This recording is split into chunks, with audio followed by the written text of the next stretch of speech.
two used F-150s. Same lot, same money, same miles. On one of them, changing the spark plugs can turn into a four-figure repair. Plugs that snap off inside the cylinder head, one at a time. On the other, it's an afternoon and under $100 in parts. And nothing in the listing tells you which is which. That gap, not the asking price, decides whether a cheap truck stays cheap. And there's a pattern behind it. The things that make a truck expensive to buy are the same things that make it expensive to fix. Turbochargers, direct injection, 10 forward gears. Take those away and you get a truck nobody gets excited about, which is exactly why it's cheap and exactly why it keeps running. So here are 7 cheap Ford trucks that quietly hold up, not ranked best to worst. They solve different problems, and I'll tell you who each is for. 6. Earn their place on simplicity. The 7th is the exception, and I'll explain why it's here anyway. And that spark plug truck from the opening, one model year changes the whole story. Number 1 is where I'd start if you want the simple V8 answer. The 2011 to 2014 F-150 with the 5.0 and the 6-speed. And here's what surprises people. The engine is almost never what makes me walk away from one of these. The body is. The drivetrain is the easy part. Naturally aspirated, port injected.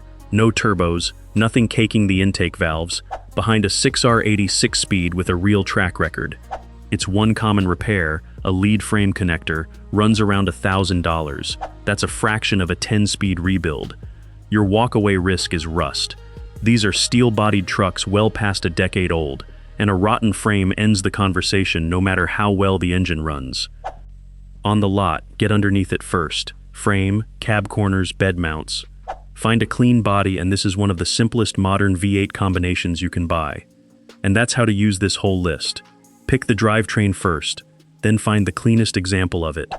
Not the other way around. Falling for a color and a trim level and researching the engine afterward is how people end up with the expensive version of a cheap truck. Number 2 is cheaper for one reason buyers can't stand. The 2011 to 2014 F-150 with the 3.7 V6. It's slow. Nobody's chasing it, so nobody's bidding the price up. And the same thing that makes it unpopular makes it durable. No turbos, no direct injection, and with maintenance these engines have a reputation for running well past 200,000 miles. But here's the tension you need to understand before you celebrate the price. This truck has one repair that can erase its entire savings. The water pump is chain-driven, behind the front engine cover, so replacing it isn't a bolt-on afternoon, and if it fails, coolant ends up somewhere it shouldn't. It's a proactive job, not a wait-and-see one. On the lot, hear it stone cold, and ask exactly what's been done at the front of the engine. If nobody can tell you, price that risk in. That's not a reason to walk, it's a reason to negotiate. Light-duty use, commuting, hardware store, small trailer, this can be a genuine bargain. Tow heavy, and you should skip it entirely. And if it's been sitting on the lot a while, that's leverage, because the slow engine that put you off put everyone else off too. Number 3 is where that spark plug story from the opening finally lands. The year that changes everything is 2009. Ford's 2-piece spark plug, the one that carbons up and snaps off inside the head, ran across the 3-valve engines from 2004 to 2008. Those horror stories are real. But Ford moved to a 1-piece plug after that, so a 2009 or 2010 4.6 3-valve sits on the right side of the fix. Same engine family, completely different repair story. The reputation belongs to the years, not the engine. On the lot, confirm the year, then ask when the plugs were last done. Originals sitting in for 150,000 miles is a different truck than one that's been serviced. So that's your cheap older truck. Not powerful, not a towing recommendation, but now you know which years to look at. And the next one is where this gets much more useful, because it's newer, far easier to find, and the truck I'd put in front of more buyers than anything you've seen so far. With one condition, only if a single free repair has already been handled. Number 4, the 2015 to 2017 F-150 with the 5.0, the V8 benchmark for the widest group of buyers. You get the aluminum body, which doesn't rust the way steel does, a real advantage in salt country.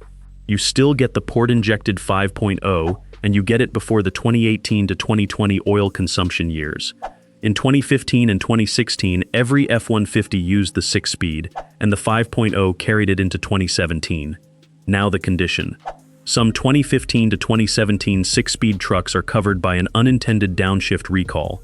The remedy is a free software update, but you need to know whether it was actually completed, because that's the difference between a sorted truck and an open safety item.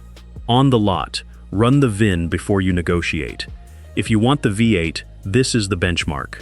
But it isn't the cheapest or the simplest truck here, and if purchase price and simplicity matter more to you than cylinders, the next one is the loophole almost nobody searches for.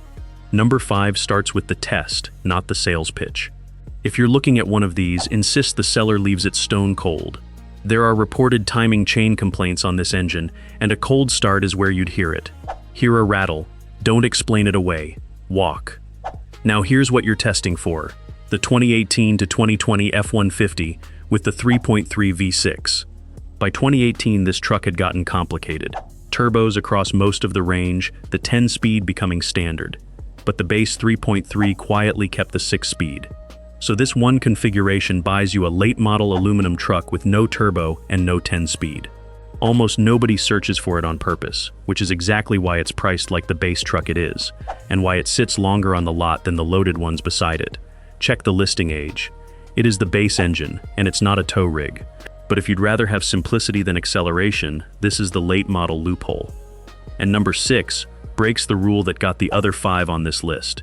The 2018 to 2020 F-150 with the 2.7 EcoBoost. Turbocharged, 10-speed, exactly the complexity I've spent this video steering you away from. So why is it here?